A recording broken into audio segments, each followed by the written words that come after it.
얼마 전 가게를 운영하는 집사님에게 물어보았습니다.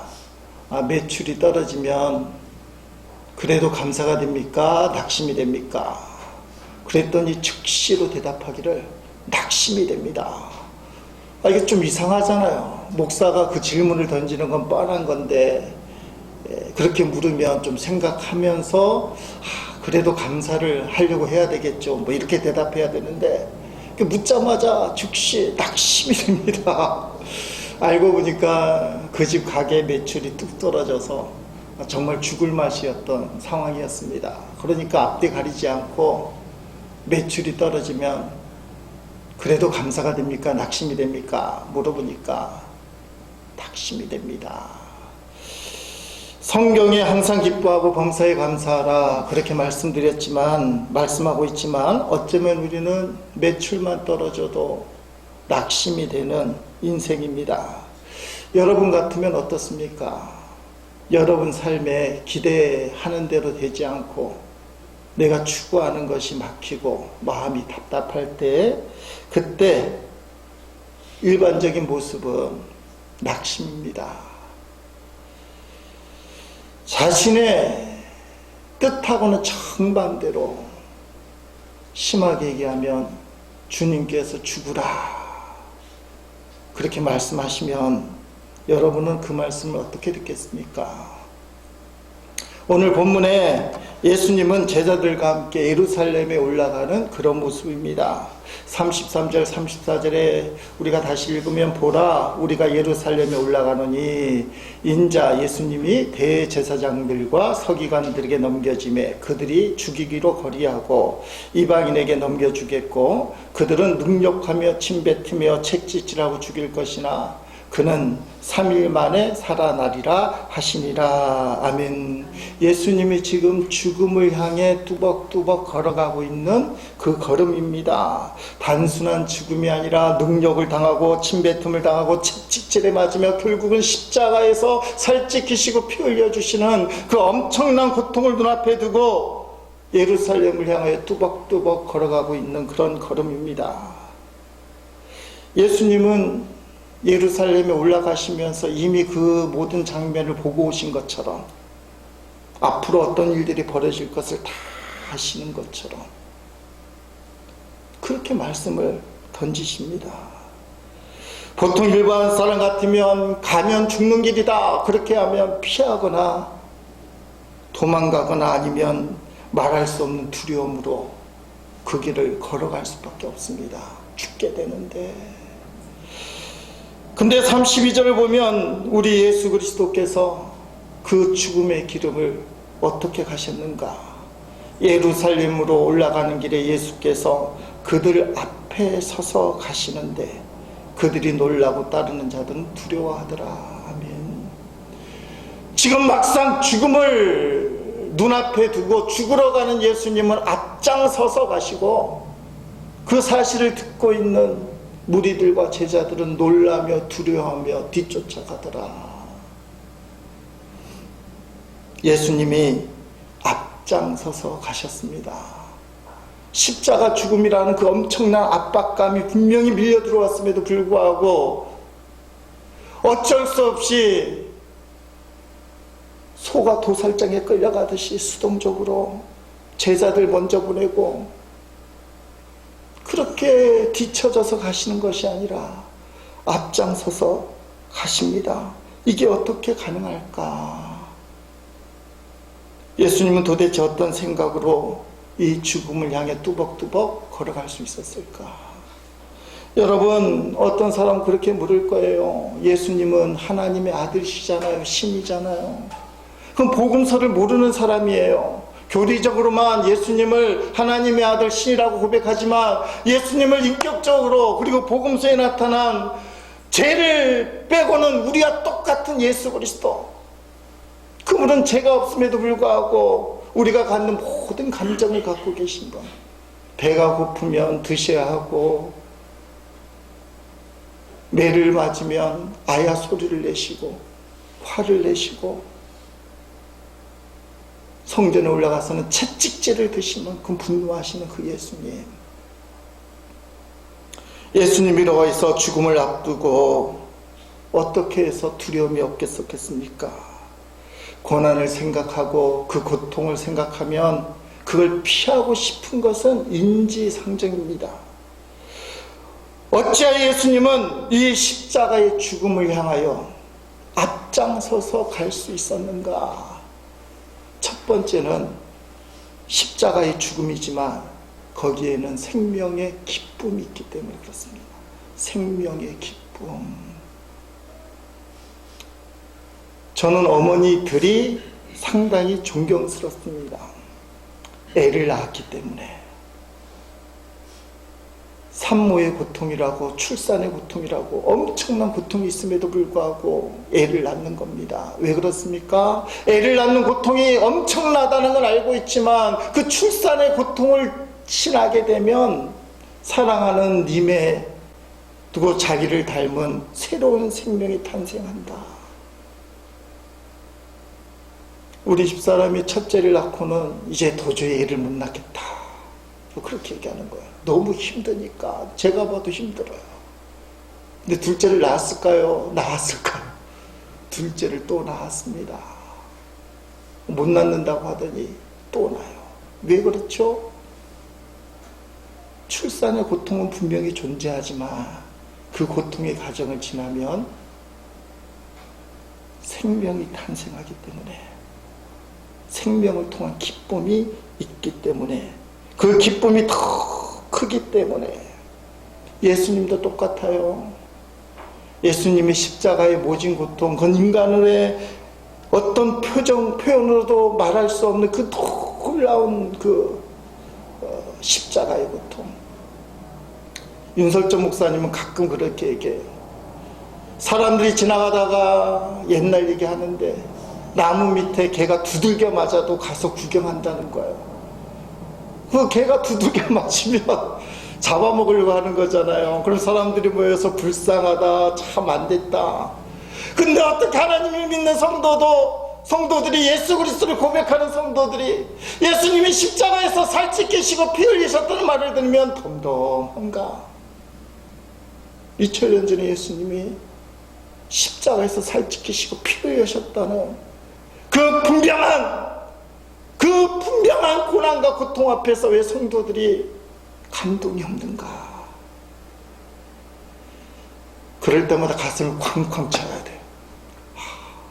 예수님이 진짜 십자가에서 나를 위하여 그 생명의 그 말할 수 없는 그 고난과 고통, 근데 왜 그 고난과 고통을 당했는가? 저와 여러분을 생명을 주기 위해서. 히브리서 기자는 이런 표현을 하고 있습니다. 히브리서 12장 2절에 보면 믿음의 주여 또 온전하게 하신 이인 예수를 바라보자. 그는, 예수님은 그 앞에 있는 기쁨을 위하여 십자가를 참으사 부끄러움을 개의치 아니하시더니 하나님 보좌 우편에 앉으셨느니라. 아멘. 제가 좋아하는 말씀인데요. 여러분, 부끄러움을 개의치 않고 예루살렘에 앞장서서 가셔서 십자가의 죽음을 당하는 이유는 그 앞에 놓여 있는 기쁨을 위하여. 어떤 기쁨입니까? 생명의 기쁨. 생명의 기쁨을 위하여 예수님은 앞장서서 올라가신 것입니다. 내가 죽어서 끝나는 것이 아니라 이 죽음을 통해서 생명을 구원하는 문이 활짝 열리는 것을 예수님은 확신했기 때문에 죽으러 가셨습니다. 이거는 인간적으로는 말이 안 되는 거예요. 어떻게 하나님의 아들 예수 그리스도가 아무런 죄가 없다는 그분이 왜 십자가에만 죽으셔야만 되는가? 왜 죽으셔야만 하는가? 예수님은 하나님의 아들이셨지만 이 땅에서 사는 동안 인간적인 축복을 누리지는 않으셨어요. 태어날 때부터 예수님은 비참했습니다. 보통 아이들이 태어나는 그 과정이 우리가 잘 알다시피 그는 마구간에서 태어났습니다. 가난한 사람들을 도와주는 사람이었고 가장 천한 직업을 가진 아버지의 목수의 아들이었어요. 그는 많은 사람들에게 베풀었습니다. 병자들을 고쳐주었고 죽어가는 사람도 살려줬는데 당시의 기득권 세력에 의하여 결국 미움을 받게 되고 십자가에 비참하게 죽었습니다. 누가 예수 그리스도의 삶을 잘 먹고 잘 살던 삶이라고 얘기할 수 있습니까? 예수님의 이 땅에서의 삶은 비천했고 못 먹고 못 사는, 그러나 나누어주는, 사랑을 베푸는, 남을 위해 사는 그런 삶이셨습니다. 결국은 십자가에서 우리에게 생명을 주실 그 이유가 뭡니까? 생명의 기쁨을 얻기 위해서. 여러분, 신앙생활 하는 이유를 잘 알아야 돼요. 이 땅에서 잘 먹고 살기 위해서 교회에 오시는 분들이 간혹 있습니다. 나쁜 건 아니에요. 근데 우리 교회가, 예수 믿는 성도가 잘 먹고 잘 사는 게 목적이 아니에요. 그건 지나가는 거예요. 하나님이 주시면 감사하지만 설령 주시지 않더라도 괜찮은 거예요.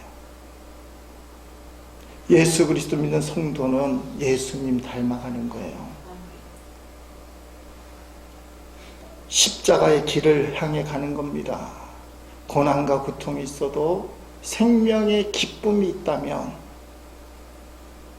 우리도 예수님처럼 십자가를 지고 그 고통의 과정을 지나가는 거예요. 다음 주일은 추수감사주일입니다. 우리 교회는 영적 추수감사주일이라고 지킵니다. 다른 건 몰라도 예수님이 바로 나를 위하여 이런 고통을 경험하셨다. 근데 이 고통을 어떻게 경험하셨는가? 도살장에 끌려가는 소처럼 이거 죽어야만 쟤들이 산대. 그리고 어쩔 수 없이 끌려가듯이 사명을 감당하신 것이라 오늘 본문에 보니까 앞장서서 기쁜 마음으로 자발적이고 적극적으로 애쓰는 주의 모습, 그분의 애씀으로 인하여 우리가 구원을 받았다. 저와 여러분이 받은 이 구원은 억지로 주어진 것이 아니라 주님께서 기뻐하시면서 십자가를 지셨다는 사실입니다. 그리고 예루살렘에 올라갈 때도 앞장서서 가신 예수 그리스도, 그래서 우리가 추수감사주일날 우리가 받은 구원은 주님이 주신 기쁨이라는 거예요. 주님이 적극적으로 자발적으로 우리에게 선물을 주신 구원이라는 거예요. 그 추수감사주일날 다른 것은 몰라도 이 구원, 그래서 우리도 주님 앞에 기뻐하는 마음으로 적극적으로 자발적으로 주님 감사합니다, 그런 절기가 되기를 주의 이름으로 축복합니다. 예수님이 예루살렘으로 올라갈 때 앞장서서 가셨던 두 번째 이유는 말씀을 확신했기 때문에 그렇습니다.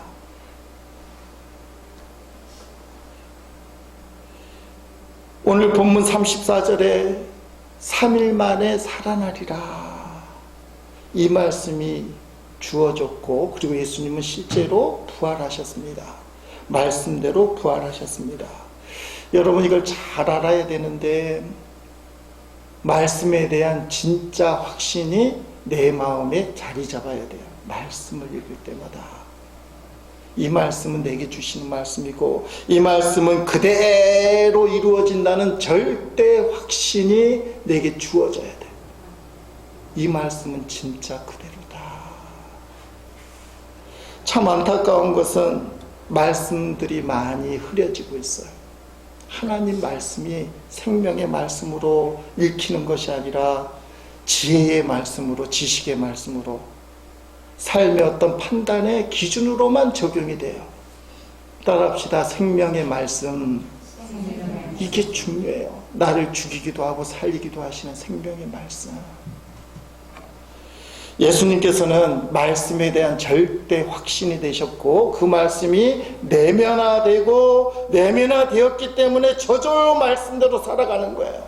그게 예수님이에요. 그러니까 우리도 말씀을 들을 때 그 말씀이 정말 그대로 이루어집니다. 믿습니다. 아멘 하면 내면화되고 저절로 그게 사라지는 거, 그게 믿음이에요. 그게 점점 잘 되어지는 게 성화예요. 그게 완전히 되어지는 게 그리스도의 완전이에요. 예수님은 성경에 나와 있는 하나님의 말씀을 두 가지로 요약을 하셨습니다. 마가복음 12장 30절 31절에 나오죠. 네 마음을 다하고 목숨을 다하고 뜻을 다하고 힘을 다하여 주 너희 하나님을 사랑하라 하신 것이요, 둘째는 이것이니 네 이웃을 네 자신과 같이 사랑하라 하신 것이라. 이보다 더 큰 계명이 없느니라. 아멘. 제가 이 말씀 묵상하다가 깨달은 게 뭐냐면, 목사들은 가르치려고 해요. 하나님은 어떻게 사랑해야 됩니까? 마음을 다하고 목숨을 다하고 뜻을 다하여 힘을 다하여 사랑하는 겁니다. 할렐루야. 아멘. 가르치려고 해요. 근데 삶이 뒷받침이 안 돼. 근데 예수님은 실제로 목숨을 드린 게 십자가 사건이에요. 이웃을 내 자신과 같이 사랑하라 하신 분이 예수님이에요. 예수님은 가르치려고 하신 분이 아니에요. 말씀을 믿었고 말씀이 내면화되고 말씀이 저절로 구체화되고 실현되시는 분, 그게 예수님이에요. 그 말씀이 예수님에게 있었기 때문에 예루살렘을 향하여 앞장서서 기쁜 마음으로 가시는 거예요. 말씀대로 구원의 문이 열릴 뿐만 아니라 말씀대로 3일 만에 부활하리라. 이 말씀에 대한 분명한 확신. 너무너무 안타까운 것이 성경 말씀이 생명의 말씀으로 받아들이는데 의외로 장애물이 많아요. 하나님 말씀은 생명의 말씀입니다.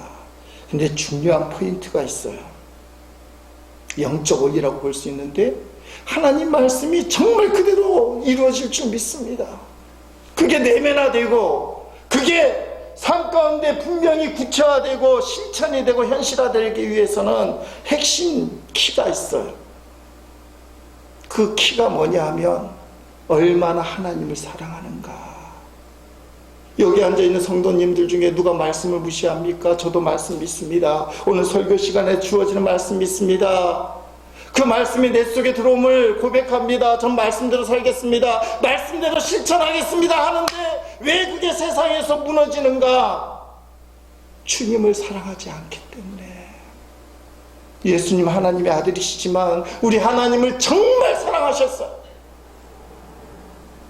정말 사랑하셨어요. 그래서 그 사랑 때문에 십자가를 지신 거예요. 내내 강조하지만 율법 때문에, 명령 때문에, 사명 때문에, 사역 때문에 주의 일을 하는 사람은 반드시 넘어집니다. 대가를 바라기 때문에. 제가 지난날에 그렇게 살았어요. 말로는 하나님의 은혜로 목회하고 신앙생활 한다고 하지만 내가 하나님 앞에 충성합니다. 내가 하나님 앞에 목숨을 겁니다. 근데 왜 이것밖에 안 됩니까? 절망되고 낙심이 되고 무너져요. 그 율법적인 신앙인 걸 몰라요. 핵심에는 자기 고집, 자기 자기 뜻, 자기 계획이 있는데 그게 하나님의 뜻이라고 계속 얘기하고 싶은 거예요. 하나님 사랑하는 게 아니에요.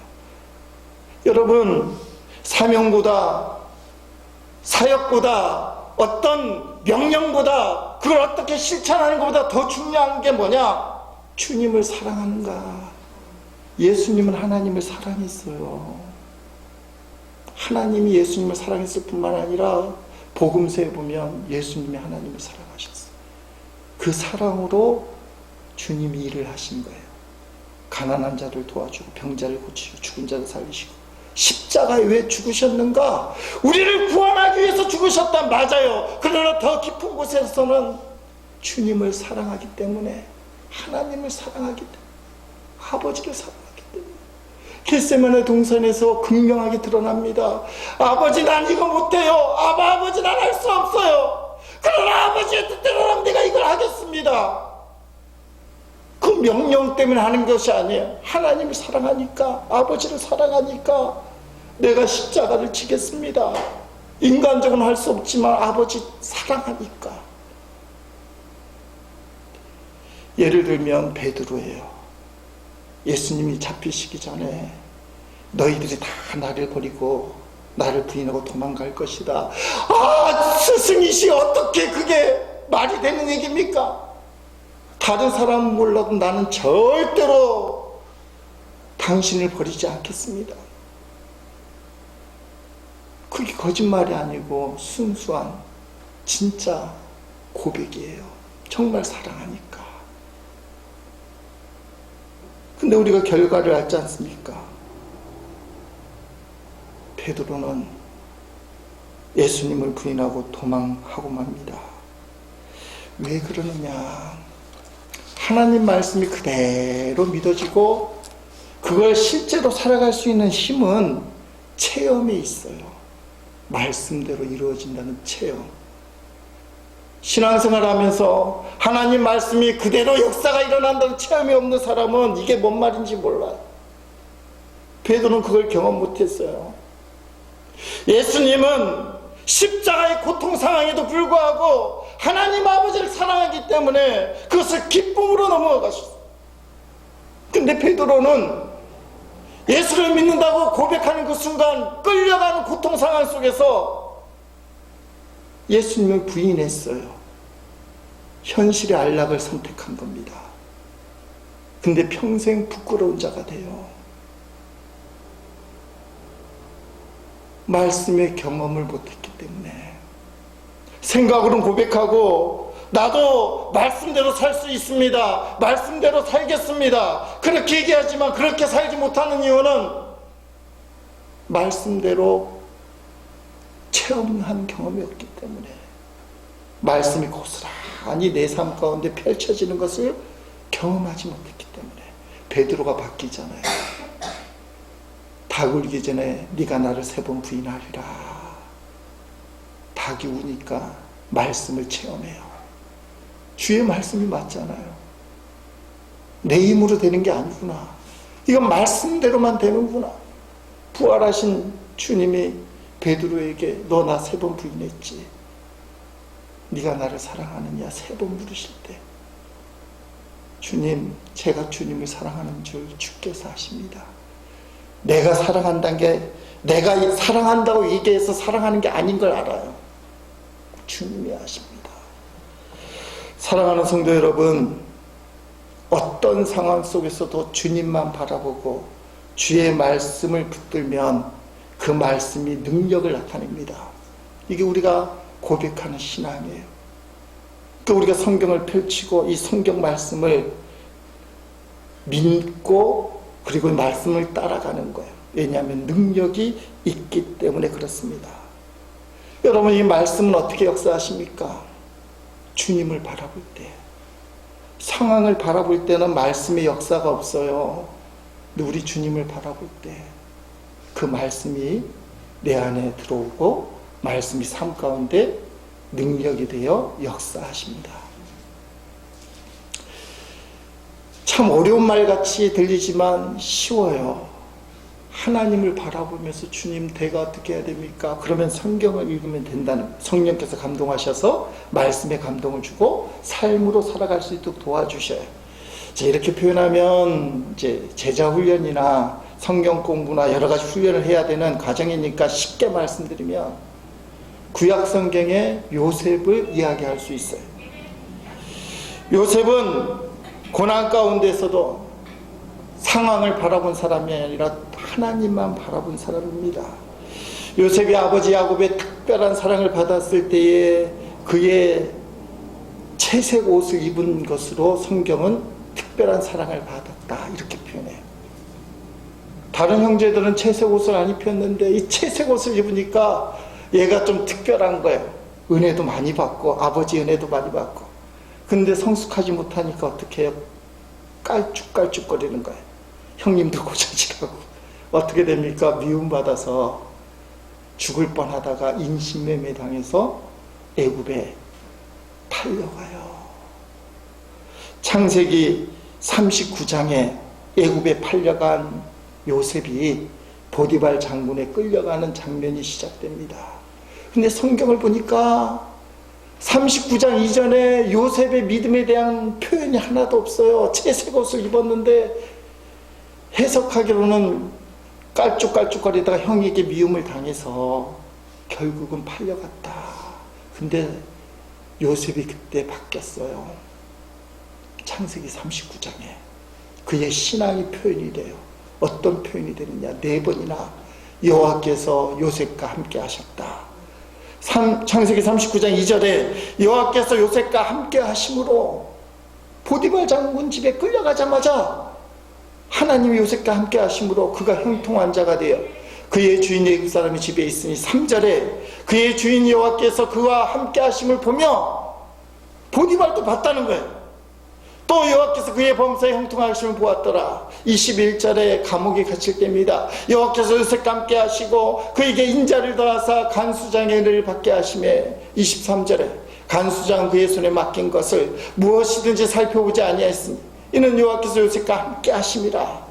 여호와께서 그를 범사에 형통하게 하셨더라. 아멘. 뭔 말입니까? 요셉이 말할 수 없는 고통 가운데서 그 지긋지긋한 고난의 무게에 짓눌려서 왜 이런 인생이 되었을까? 나에게는 이런 절망이 생겼을까? 어쩌다가 내게 이렇게 되었을까?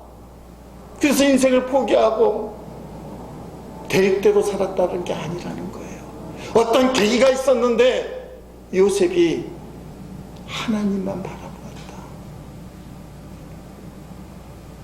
형님들에게 인신매매 당하고 애굽의 노예로 끌려왔을 때 보통 사람 같으면 오난을 가슴에 꽉 품어서 먹고 자지도 못해요. 얼굴이 헬쑥하니 해골과 같이 바뀔 수밖에 없어요. 근데 성경에 보니까 요셉의 얼굴이 용모가 준수하고 아름다웠더라. 어떻게 그럴 수 있었을까? 아름다운 청년이었어요. 그래서 보디발 장군의 부인이 유혹할 만큼, 노예를 유혹할 만큼 매력 있는 사람이었어요. 고난의 현장에서 요셉은 믿음으로 살았습니다. 오만과 불평으로 산 것이 아니고 주님을 바라보고 그리고 기쁨으로 살았어요. 그래서 용모가 준수하고 아름다울 수 있습니다. 여러분, 이게 신앙의 힘이에요. 주님 바라볼 때 주님께서 우리에게 말씀을 주시고 그 말씀의 능력이 되어 삶을 이기게 만들어요. 어떤 사람은 또 그렇게 얘기할 거예요. 아니, 하나님 함께 한다더니 이건 점점점 일이 더 꼬이는 거 아닙니까? 더 꼬이는 거 맞잖아요. 노예로 끌려가더니 감옥에 들어가고. 근데 마침내 뭐가 돼요? 애굽의 총리가 되더라. 고난의 현장에서 그 고난에 매몰되지 말고 주님을 바라보는 것이 믿음이에요. 그럼 주님이 말씀하시고 그 말씀이 능력이 되어 우리의 삶을 헤쳐나가게 만듭니다. 그러면 고난의 현장에서 살아계신 주님의 능력이 나의 삶에 역사하기 때문에 우리는 그 고난을 하나님의 영광으로 간증할 수 있다는 거예요. 포기하지 말고 하나님 바라보는 것.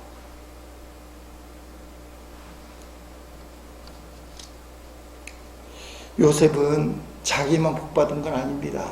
보니까 보디발 장군 집에 가니 보디발이 집안이 복을 받고, 감옥에 들어가니 간수장부터 그 사람들이 복을 받고, 결국은 애굽의 총리가 되니 전 백성들, 이웃나라 사람들까지 그 흉년에서도 복을 받아 식량을 얻는 역사가 일어나요. 엊그제 금요일날 다니엘 기도회 강사가 김관성 목사님이세요. 본질이 이긴다. 이 책을 읽어보면 이분이 상당히 현실적이고 그리고 솔직하고 우리가 생각하는 정반대. 그날 참 고민이 됐어요.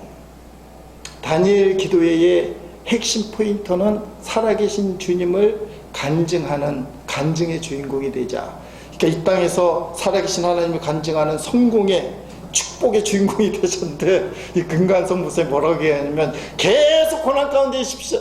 계속 저주 가운데 저주라는 말은 계속 힘든 고통 속에 있으십시오. 그게 하나님의 뜻입니다.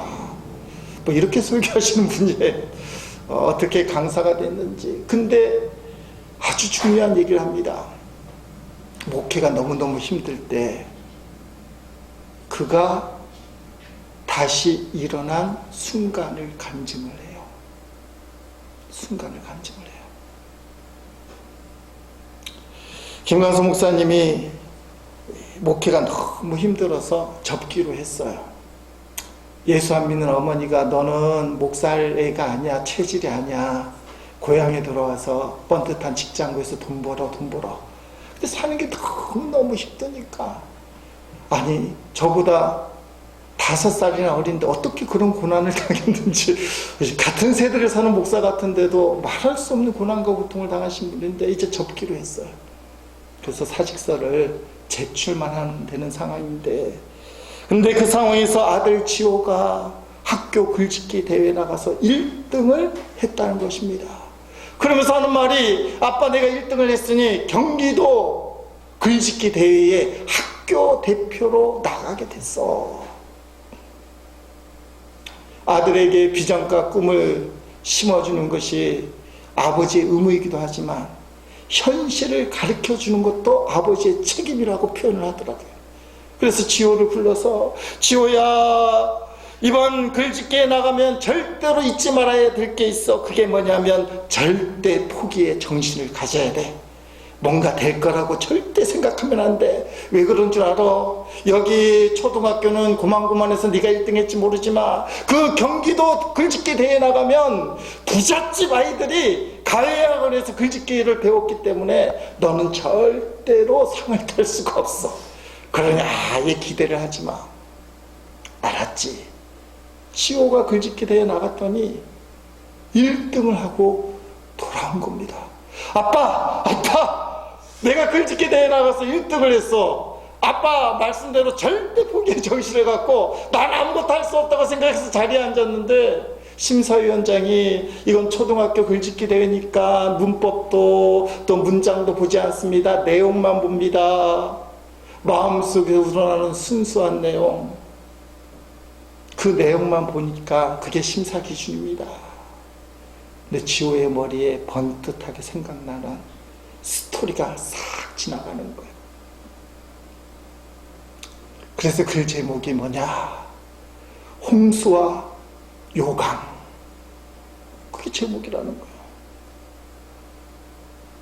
그 내용이 그겁니다. 김성관석 목사님하고 지호가 살던 집은 교회 사택이 지하에 있었어요. 그래서 큰 비가 내리면 그 입구에 있는 그 창문에서 물이 지하니까 흘러내려오는데 그걸 푸지 못하면 현관을 넘어서 집안에 물이 들어와 난리가 나는 겁니다. 그래서 특별히 큰 비는 밤에 많이 오는데 밤새도록 그 빗물을 다 덜어내야 됐다는 거예요. 그게 너무 지긋지긋한 거예요. 얼마나 고생이 됐겠습니까? 지하 사택에는 화장실이 없었다는 겁니다. 그래서 계단 16개로 올라가서 지상에 올라가서 공중 화장실에 가서 일을 보는데 이게 너무 불편한 거예요. 그래서 어느 날 목사님이 언뜻 떠오르는 생각이 요강. 요강을 쓰면 되겠다. 그래서 쓰레기통을 요강으로 쓰기로 작정하고 가족들을 모아놓고는 2가지 규칙을 얘기했다는 겁니다. 노똥, 예스 오줌. 오줌만 된다는 거예요. 큰 거는 좀 시간이 있으니까 올라가서 하고. 근데 문제는 가득 찬 요강을 계단을 타고 올라가서 버리는 거예요. 손에 묻고 넘치기도 하고. 그래서 절대로 끝까지 채우면 안 된다. 3분의 2 정도만 채우면 끝. 올라가야 되니까. 어느 날 지호를 지켜서 그 요강을 치우게 했더니 얘가 가다가 이걸 미끈하더니 놓친 거예요. 어떤 일이 벌어졌겠습니까? 말할 수 없는 봉변을 지호가 당한 거예요. 근데 지호가 경기도 초등학교 글짓기 대회에 탁 나가서 이 스토리가 번개같이 싹 지나가면서 야 이거다 하고는 홍수와 요강 탁 써서 올렸더니 1등. 김광석 목사님이 그때 하나님의 음성을 들었다는 거예요. 아니, 홍수와 요강같이 지긋지긋하고 초라하고 그 고통스러운 것이 일등의 영광을 안을 수 있다면 나의 지긋지긋한 목회, 나의 지긋지긋한 인생도 하나님의 영광이 되지 않을까. 절망적인 상황 속에서 모든 걸 포기하는 것을 접었어요. 하나님을 봤어요. 하나님의 음성을 들었고, 목사님은 제기를 하셨어요. 책을 내셨고, 다니엘 기도의 강사로 설 만큼 그는 하나님 앞에 쓰임받는 하나님의 종이 되었습니다. 사랑하는 제1의 식구 여러분, 예수님이 십자가의 죽음을 앞두고 앞장서서 가십니다. 당연히 두렵고 피하고 싶지만 생명을 살리는 기쁨 때문에, 3일 만에 부활한다 하나님의 언약 때문에 예수님은 앞장서서 가십니다. 그리고 우리에게 말씀하십니다. 나를 따라오려거든 자기를 부인하고 십자가를 지고 따라오노라. 이게 진짜 축복을 받는 길이에요.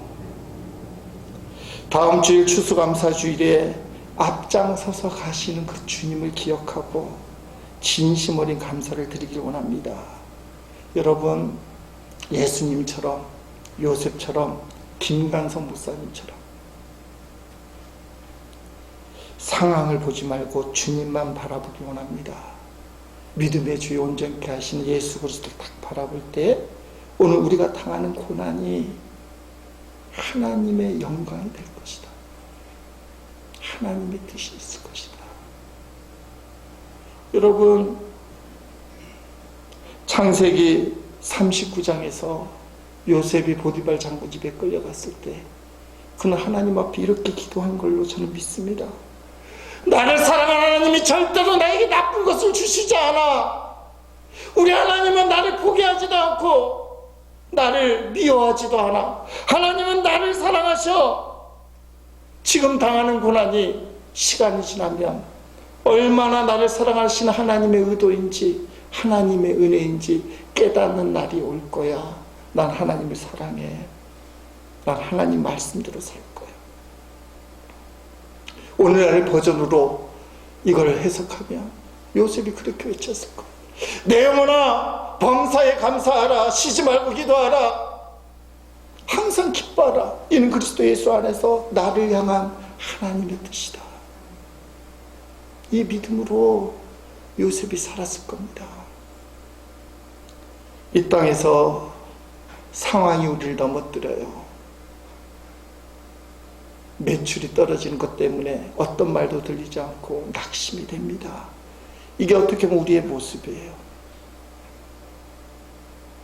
상황 너머에서 우리를 사랑하시고 포기하지 않고 생명까지 주신 주님이 계셔요. 여러분, 그 주님 붙들고 믿음으로 주님의 영광이 되는 삶이 사시기를 주님의 이름으로 축복합니다.